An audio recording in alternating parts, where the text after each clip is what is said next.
Hello' everyone, good morning. সকলোৰে খবৰ ভালনে? মই ভালেই আছোঁ, আপোনালোকো নিশ্চয় ভালেই আছে।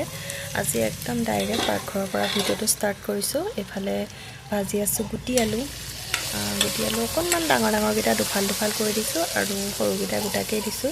এনেকৈ খাই এই ভাজিখন খুব ভাল লাগে। অকণমান পিঁয়াজ দি দিছোঁ, পিঁয়াজটো মই অকণমান পিছত দিছোঁ আৰু লগতে বনাম আজি মাছ। এইফালে মই ঢেকীয়া আৰু টেঙেচি শাক যে কিছুমানে চাঙৈ টেঙা বুলি কয়, হেৰি কাটি ল'লোঁ।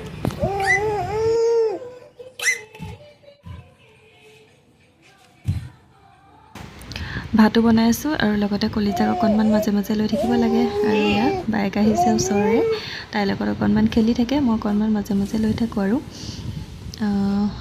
কণবিলাহীৰ সৈতে কণবিলাহীও মই কেইটামান দি দিম। তাৰপিছত এয়া আকৌ তাই অকণমান খেলাই আছে, মাজে মাজে আপোনালোককো দেখাই আছোঁ। এইফালে কিটচেন আহিলোঁ। এয়া মই কণবিলাহী, টেঙেচি শাক আৰু ঢেকীয়া। টেঙেচি শাক মানে মই কেইডালমানহে পালোঁ, সেইকাৰণে আৰু কণবিলাহী কেইডালমান দি দিছোঁ। এইখিনি অকণমান ভাজি আছোঁ।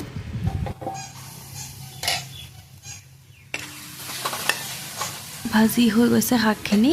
এতিয়া ইয়াত গৰম পানী দি দিম। মই পানী গৰম কৰিয়ে ৰাখিছিলোঁ। এনেকৈ গৰমত এই শাকৰ আঞ্জাখন খাবলৈ খুব ভাল লাগে। ইয়াত আলু এটা বইল কৰি ৰাখিছিলোঁ, সেইটোও মই এনেকৈ মোহাৰি থৈছিলোঁ গৰম পানীখিনিৰ লগতে, সেয়াও দি দিছোঁ। এতিয়া এইখিনি আৰু অকণমান পানী দিম অৱশ্যে, তেতিয়াহে ইমানটো জোখত ৰাখিম। আৰু এইফালে পুতলাই এয়া খেলি আছে বা গ'লগৈ, তাইকেইটাই খেলনাকে দি পেলাই খেলাই আছোঁ। আৰু এয়া শাকৰ জোল ৰেডি হ'বই হৈছে আৰু আঞ্জা ধুনীয়াকৈ উতলি আহিছে। পানী অকণমান আৰু দি দিলোঁ। আৰু এই মাছটো আপোনালোকে চিনি পায়নে? এই মাছটো সৰু সৰু তোৰা মাছ যে, তোৰা মাছটো এয়া লোকেল মাছটো মানে এনেকৈ জোল বনাই খাবলৈ বহুত ভাল হয়। এই মাছটো টেঙা পানী দিলেও ভাল লাগে খাই। আপোনালোকে টেঙা পানী কেনেকৈ দিয়ে খায় নে নাখায় ক'ব, জনাবচোন। মই টেঙা পানী দিয়া মাছটো খাই খুব ভাল পাওঁ। আৰু এয়া তাই খেলি খেলি ভাগৰ লাগিলে আৰু শুই গ'লগৈ। এফালে তাইক মই শুৱাই দিছোঁ আৰু লগতে মই শোৱাৰ টাইমতেই এই কামটো কৰোঁ, আপোনালোকক দেখাইছোঁ ৰ'ব। এই ফুট দিয়া কামটো যে যদি তাই সাৰ পাই থাকোঁতে কৰোঁ, মানে তাই ইমান লৰাই মেলি দিয়ে ইফাল সিফালকৈ। আৰু এইফালে ভাতো হৈ গ'ল আৰু লগতে মই ভাতৰ কাঁহীখন সজাই ল'লোঁ। এওঁ আহিলে, এতিয়া 2টামানেই বাজিব হ'ল। এটালৈকে ডিউটি আছিলে। গা পা ধুই আজৰি হৈ ভাত খোৱালে 2টাই বাজি যায়। বিশেষ একো নাই, কণ আলু ভাজি, অকণমান মূলা আচাৰ আৰু সেয়া টেঙা শাকৰ সৈতে তোৰা মাছৰ জোল। আপোনালোকে এনেকৈ খাই চাব পাৰে, কেতিয়াবা ভাল লাগে। পানীৰ পৰা উঠিলা? তোমাৰ টোপনি ভাগিলে? অঁ, এতিয়া মাম খাম দেই আমি। মই তোমালৈ মামকণ বনাই লওঁগৈ দেই।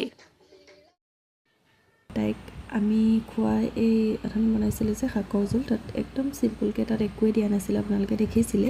সেইকাৰণে তাতে ভাত অকণমান দি মিক্সিত গুড়ি কৰি দিছোঁ। তাইক মানে তাই এনেকৈ টেঙা জোলটো খাবলৈ বিচাৰে, মানে খাব পৰা হৈছেগৈ অকণমান। এতিয়া ধুনীয়াকৈ দেখিছেনে, মিক্সিত পিচিলে মানে একদম পূৰা মিহি হৈ যায় যে, তেতিয়া চিন্তা নাথাকে আৰু। নহ'লে মানে এনেকৈ অকণমান ভয়ো লাগে, কেনেবাকৈ লাগি মেলি যাব নেকি বুলি। তাৰপিছত এয়া ধুনীয়াকৈ এইখিনি মই পিচি ল'লোঁ। এতিয়া তাইক খুৱাই ল'ম, কিন্তু তাইক যে খুৱাবলৈ মোৰ এটা চেলেঞ্জ। তাইক খোৱা কামটো মোৰ আটাইতকৈ চেলেঞ্জিং কাম আৰু আজিকালি। এয়া প্ৰথমতে খুৱাওঁতে তাই বৰকৈ খাবলৈ মন নকৰে। টেঙা জোলটো মানে অকণমান খাবলৈ মানে তাই ভাল পায়। অৱশ্যে মই টেঙাটো খাই খুব ভাল পাওঁ, সেইকাৰণে তাই ভাল পায়নে কি কথা মই নাজানো বাৰু। তাই নেমুটো দিলেও মানে ধুনীয়াকৈ খায়। এনেই মানে মই দালি চালি দিলে অকণমান নেমু চেপি দিলেহে তাই ভালকৈ খায়। ধুনীয়াকৈ তাইক খুৱাই দিলোঁ। এতিয়া তাইক মই পানী দিছোঁ, তাই চাব দেই খাবলৈ ধুনীয়াকৈ মেলি দি খুব ভাল পায় দেই তাই পানী খায়। এদিন গৰম পানী এনেকৈ ঠাণ্ডা কৰি দিছোঁ, একদম অকণকৈ গৈ থাকে, দিছেনে? আপোনালোকে ধৰিব পাৰিছে, খুব ভাল পায়। তাই নিজেই মানে খাবলৈ বিচাৰে, কিন্তু মানে নিজে নোৱাৰে। মই এনেকৈ অকণমান জোৰ লাগে চেপি দিওঁ, তাই এনেই চোবাই জানো চাব দেই। এনেকৈ দিলে মানে তাই পানীটো নাযায়গৈ ভিতৰলৈ। মই এনেকৈ অকণমান আঁতৰৰ পৰা এতিয়া খোৱাই বোৱাই আজৰি কৰি আমি অকণমান বাহিৰলৈ যাবৰ কাৰণে ওলাইছোঁ।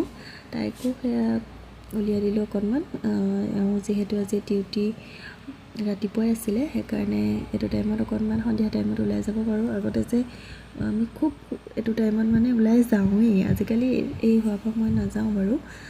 ওলাই গ'লোঁ মানে তাইৰ দৰৱ কিনিবলগীয়া আছিলে, এইবিলাক গেছৰ আৰু ভিটামিন, এইবিলাক এবছৰৰ কাৰণেতো খুৱাই থাকিবলৈ দিছে যে ফাৰ্মাচীত তেখেতে কিনি ল'লে। আৰু তাৰপিছত আহিলোঁ এতিয়া মেইন মাৰ্কেটলৈ। আৰু আমাৰ মাৰ্কেট যোৱাৰ বাটতে মানে ধুনীয়া নামঘৰ এভাগ আছে, আপোনালোককো অকণমান দেখাই দিলোঁ। নামঘৰ ভাগত আমি যাওঁ মাজে মাজে চাকি দিবলৈ। এনেকৈ ওচৰতে, ঘৰত যিহেতু নাই সেইকাৰণে ইয়াতে ওচৰতে থকা নামঘৰ মন্দিৰ এইবিলাকলৈকে আমি মাজে মাজে গৈ থাকোঁ বাৰু। সোমবাৰত তেনেকৈ ৰেষ্ট পালে আমি মন্দিৰলৈ যাওঁ। তাৰপিছত এয়া মাৰ্কেটখন অকণমান আপোনালোকক দেখুৱাই দিছোঁ। নামৰূপত থকাসকলেতো দেখিছেই। তাৰপিছত মাৰ্কেটত সেয়া বজাৰ চজাৰ কৰি মেলি আহি দেখিলেনে তাই বাটতে শুই গ'ল। মানে স্কুটি বা গাড়ী এইবিলাকত উঠিলে শুই যায়। আৰু এয়া ময়ো আহি তাই শুই যোৱাৰ পৰা ভালেই হৈছে বাৰু। এতিয়া মই ভাতৰ যা যোগাৰখিনি কৰি ল'ব পাৰিম। চিকেন লৈ আহিছে। মই অৱশ্যে আজি নবনাওঁ, মই আজি অকণমান ৰেষ্ট ল'ম। বনাম বুলি কৈছে। এতিয়া এই 7:30 বাজিছে। এতিয়া মই তাইক খুৱাই কাপোৰ কানি খুলি মেলি আজৰি হৈ লওঁ। এয়া তাই উঠিলেই কেইটা 8:30 মানলৈকে শুলে নেকি। তাৰপিছত এই আমাৰ চিকেন বনাই আছে। আজি অকণমান ৰেষ্ট পাইছোঁ। সদায়নো কিমান ভাল বনাই থাকিম নহয়নে। আজি লৈ আহিছোঁ দেই চিকেনটো, অকণমান আপোনালোকক দেখুৱাই দিলোঁ।